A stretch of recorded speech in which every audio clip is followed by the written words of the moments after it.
Hello everyone, welcome to వరండా race. ఈ వీడియోలో మనం నెంబర్ ర్యాంకింగ్ గురించి యొక్క ఇన్ఫర్మేషన్ని కంటిన్యూ చేద్దాం. ఆల్రెడీ నెంబర్ ర్యాంకింగ్ యొక్క బేసిక్ కాన్సెప్ట్స్, క్యాలిక్యులేషన్స్ ప్రీవియస్ వీడియోలో చెప్పానండి. ఎలా డయాగ్రమెటిక్గా రిప్రజెంట్ చేస్తాం, డైరెక్ట్గా ఎలా చేస్తాం అనేది. ఈ వీడియోలో ఏ కాన్సెప్ట్ గురించి డిస్కస్ చేస్తామంటే ఇంటర్చేంజింగ్ దర్ పొజిషన్స్. వాళ్ళు ఏంటంటే ఇప్పుడు వరకు కాన్స్టెంట్గా ఉంటారు. ఇప్పుడు ఇంటర్చేంజ్ అయితే వాళ్ళ యొక్క కౌంటింగ్ని బట్టి టోటల్ వాల్యూని, ఒక పర్సన్ యొక్క పొజిషన్ని ఏ విధంగా కౌంట్ చేయాలి. ఫస్ట్ ఏ డేటా ఇస్తాడు సార్ అంటే జాగ్రత్తగా చూడన్న. Position of 2 persons are given. 2 persons యొక్క పొజిషన్స్ ఇస్తాడు. తర్వాత ఏం చేస్తాడండి, పొజిషన్స్ ఆర్ ఇంటర్చేంజ్డ్. ఫస్ట్ ఒక పొజిషన్స్ ఇస్తారు, తర్వాత వాళ్ళ యొక్క పొజిషన్ని ఇంటర్చేంజ్ చేస్తారండి. తర్వాత after interchanging position of first person from both the ends are identified. Interchange చేసుకున్న తర్వాత ఆ పర్టికులర్ పర్సన్ యొక్క బోత్ పొజిషన్స్ అంటే right hand, left hand, top, bottom, ఆ పర్టికులర్ పర్సన్ యొక్క పొజిషన్ని బోత్ ఎండ్స్ నుంచి ఐడెంటిఫై చేస్తాం. అలా ఐడెంటిఫై చేసినప్పుడు మనం ఫస్ట్ వీడియోలో చెప్పుకున్నట్టు టోటల్ నెంబర్ ఆఫ్ పర్సన్స్ అనేది దేని మీద కౌంట్ అవుతుందండి, some of the position of a person. అదే సేమ్ పర్సన్ కౌంట్ చేసినప్పుడు ఆ వాల్యూ అనేది ఒకటి సబ్స్ట్రాక్ట్ చేసేస్తాం. లేదు, number of persons between the 2 persons, వాళ్ళిద్దరి మధ్య ఉన్న టోటల్ నెంబర్ ఆఫ్ పర్సన్స్ కనుక్కోవాలి అనుకుంటే అప్పుడు ఏం చేస్తామండి, difference in the position of a person, అదే పర్సన్ యొక్క డిఫరెన్స్ ఆఫ్ దేర్ పొజిషన్ వాల్యూకి -1 చేస్తే బిట్వీన్ కౌంటింగ్ వస్తుందండి. దీన్ని క్వశ్చన్ రూపంలో మీకు ఎక్స్ప్లెయిన్ చేస్తాను చూడండి అమ్మా. A and B standing in a row of a person. A is 12th from left end. A is 12th from left end అండి, అంటే 11 members ఉంటారు. B is 18th from right end of the row. B is 18th from right end of the row. 17 members ఉంటారు. If there interchange their position. ఇప్పుడు చూడండి అమ్మా, first డేటాలో ఏం చెప్పాడు, వాళ్ళ యొక్క పొజిషన్ ఇచ్చిన తర్వాత వాళ్ళిద్దరిని ఇంటర్చేంజ్ చేస్తాడు. ఇంటర్చేంజ్ చేస్తారంటే ఇక్కడ ఏ వస్తాడు, ఇక్కడ ఎవరు వస్తారమ్మా, బి వస్తాడు. ఆఫ్టర్ ఇంటర్చేంజ్ చేసిన తర్వాత వాడు ఒకటి మెన్షన్ చేస్తాడమ్మా, they interchange their position. Now A becomes 25th from left end అన్నాడండి. జాగ్రత్తగా చూడన్నా, A becomes 25th from a end అన్నాడండి, లెఫ్ట్ ఎండ్ అన్నాడండి. జాగ్రత్తగా చూడన్నా, 25th ఫ్రమ్ అన్నాడంటే ఆ పర్సన్ ఇంక్లూడ్ చేశాడు కాబట్టి వాడికి లెఫ్ట్లో ఉన్న టోటల్ నెంబర్ ఆఫ్ పర్సన్స్ ఎంతమంది అవుతారండి, 24 అవుతారు. ఇప్పుడు జాగ్రత్తగా చూడమ్మా, ఈ పొజిషన్ మనకి 2 సార్లు మెన్షన్ చేశాడు కదా. ఇప్పుడు క్వశ్చన్ ఏమన్నాడు, find the new position of B from the right end అన్నాడండి. రైట్ ఎండ్ నుంచి బి యొక్క పొజిషన్ని చెప్పమని చెప్పాడండి. అది నీకు ఇచ్చిన టాస్క్ నాన్న. సో ముందు నీకు కావాల్సింది ఏంటి, బిట్వీన్ పీపుల్ తెలియాలన్న. బిట్వీన్ పీపుల్ తెలియాలంటే జాగ్రత్తగా చూడండి అన్న, ఈ పొజిషన్ అనేది జాగ్రత్తగా చూడండి, ఈ పొజిషన్ అనేది 24th అండి. 24th from which end, left end. నువ్వు మరలా ఇలా లైన్ రిప్రజెంట్ చేస్తాను, మీకు అర్థం కావడానికి డయాగ్రమాటిక్గా చెప్తున్నాను చూడండి. ఇలా రిప్రజెంట్ చేస్తే ఈ ముందు ఎంతమంది ఉన్నారండి, 11 members ఉండాలండి. ఈ ముందు ఎంతమంది ఉన్నారు నాన్న, 11 members ఉండాలంటే ఈ గ్యాప్ వాల్యూకి ఈక్వల్ కాబట్టి. ఇప్పుడు దీనికన్నా ముందు ఎంతమంది ఉన్నారు, 24 members ఉన్నారు. వీటికన్నా ముందు 24 members ఉన్నారంటే బి కూడా వీటిలో ఈ 24 membersలో ఇంక్లూడెడ్ కదా. ఇప్పుడు ఈ బిట్వీన్ పీపుల్ కావాలంటే ఆన్సర్ ఎంత అవుతుందండి, 24 - 11 అవుతుంది. 24 - 11 ఎంత అవుతుందమ్మా, 13 అవుతుంది. ఇప్పుడు జాగ్రత్తగా చూడండి అన్న, 13 అంటే అర్థం ఏంటంటే ఈ పర్టికులర్ వాల్యూ కన్నా ముందు ఉన్న వాళ్ళు 24, అంటే ఏకి బీకి మధ్య ఉన్న వాళ్ళ సంఖ్య చెప్పమంటే నీ ఆన్సర్ ఎంత అవుతుందండి, ఓన్లీ 12 members ఉంటారు. ఎందుకు 12 members ఉంటారు, బి అనేవాడు ఈ 13లో ఇంక్లూడ్ అయిపోయాడు కాబట్టి. సో నీ ఆన్సర్ ఎంత అవుతుందమ్మా, what is the new position of B from the right end అంటే అర్థం ఏంటంటే జాగ్రత్తగా చూడండి, ఈ బిట్వీన్ 12 members ఉన్నారు, వీటితో కలిపి 13 members. ఒకసారి జాగ్రత్తగా చూడమ్మా, ఈ పర్సన్తో 13 ప్లస్ వీ కలిపితే 14 ప్లస్ 17 ఎంత అవుతుందండి, 31 అవుతుంది. సో ఒక ఎండ్ నుంచి చెప్తే అంటే రైట్ ఎండ్ నుంచి చెప్తే వాడి యొక్క పొజిషన్ ఎంత అవుతుందమ్మా, 31 అవుతుంది. జాగ్రత్తగా చూడమ్మా, ప్రతి పార్ట్ని ఎలా ఎలిమినేట్ చేశాను. ఫస్ట్ ఏ పొజిషన్ ఇచ్చాడు, బి ఇచ్చాడు, ఇంటర్చేంజ్ చేశాడు. ఇంటర్చేంజ్ చేసిన తర్వాత వీడి యొక్క లెఫ్ట్లో 24 ఉన్నారు, ఈ గ్యాప్ వాల్యూ ఈక్వల్ కాబట్టి ఈ బిట్వీన్ కౌంటింగ్ కావాలంటే ఎంతమంది ఉన్నట్టు, 13 ఉన్నట్టు. అంటే జాగ్రత్తగా చూడన్న, ఇక్కడి నుంచి ఇక్కడికి 13 అంటే బి అనేవాడు దీంట్లో ఇంక్లూడ్ అయినట్టే. మనకి బిట్వీన్ వాల్యూ కావాలంటే ఎంత అవుతారండి, 12 అవుతారు. క్వశ్చన్లో బిట్వీన్ అడిగితే ఆన్సర్ 12 అని పెడతావు. కానీ బి యొక్క పొజిషన్ రైట్ హ్యాండ్ నుంచి అడిగాడు కాబట్టి ఈ టోటల్ కౌంటింగ్ 13 అవుతుంది, దీంతో పాటు 14 అవుతుంది. 14 + 17 ఎంత అవుతుందన్న, 31 అవుతుంది. సో టోటల్ కౌంటింగ్ అనేది నువ్వు అలా రిప్రజెంట్ చేసుకోవచ్చండి. నెక్స్ట్ వన్ చూడండి అమ్మా, A and B standing in a row. A is 12th from left end. చూడండి అన్న, A is 12th from left end. లెఫ్ట్లో 11 members ఉన్నారు. B is 18th from right hand, B is 18th from right hand, 17 members ఉన్నారు. If there interchange their position, జాగ్రత్తగా చూడమ్మా. Interchange their position అంటే ఇక్కడ ఎవరు వస్తారండి? బి వస్తారు. ఇక్కడ ఎవరు వస్తారమ్మా? ఏ వస్తారు. జాగ్రత్తగా చూడండి అన్న. అయితే ఇప్పుడు ఆఫ్టర్ ఇంటర్చేంజ్ దర్ పొజిషన్ ఏమని చెప్పాడు? A becomes 25th from left hand. జాగ్రత్తగా చూడన్న. ఏ బికమ్స్ 25th అంటే ఏకి లెఫ్ట్లో ఎంతమంది ఉన్నారండి? 24 మెంబర్స్ ఉన్నారు. నా find the total number of persons అన్నాడు నాన్న. టోటల్ నెంబర్ ఆఫ్ పర్సన్స్ ఎంతమంది అని అడిగాడు. జాగ్రత్తగా చూడండి ఎలా చేస్తున్నానో. మరలా మీకు అర్థం కావడం కాన్సెప్ట్ అంతా చెప్తున్నాను నాన్న.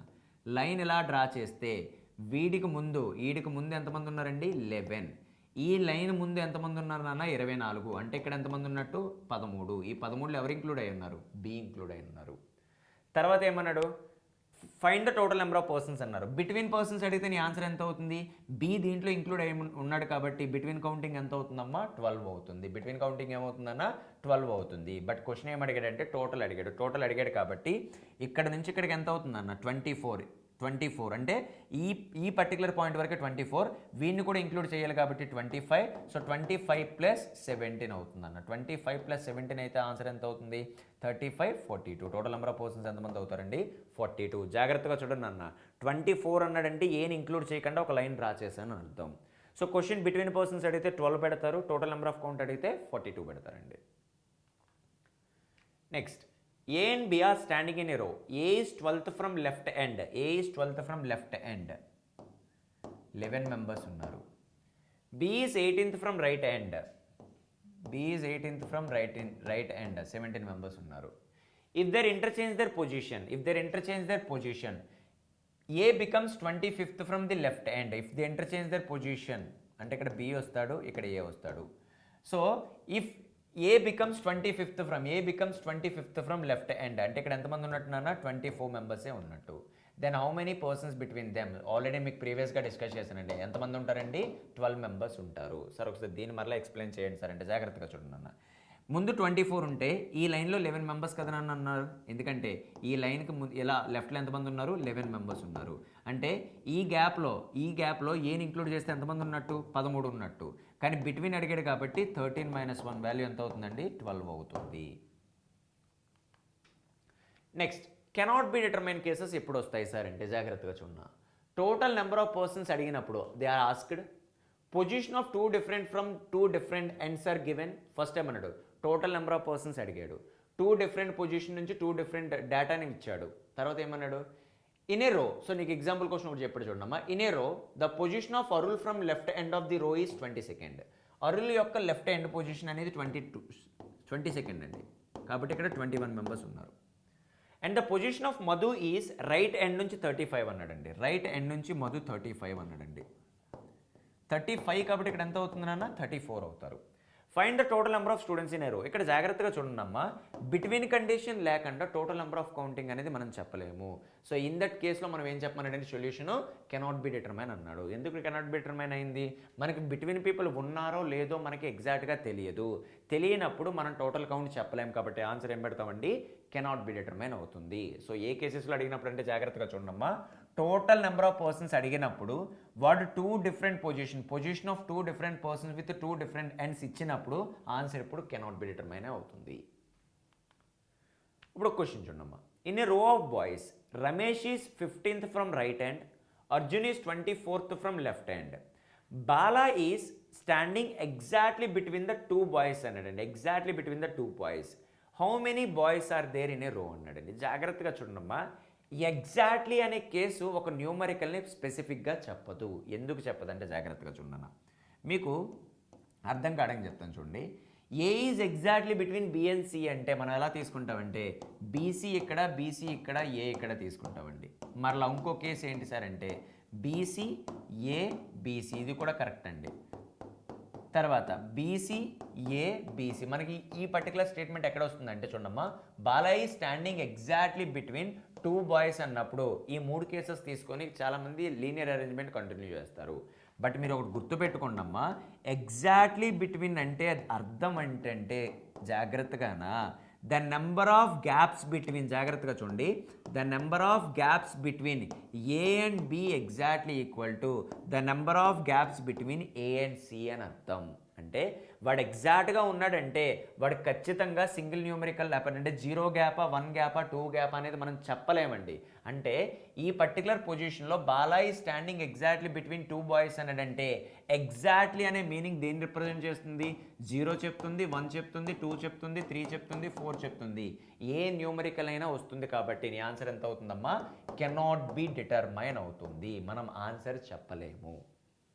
చూడండి అన్న, ఈ కేసెస్ అనేది మీకు లీనియర్ అరేంజ్మెంట్స్లో వస్తుంది. మీకు ఇక్కడ చెప్పాను.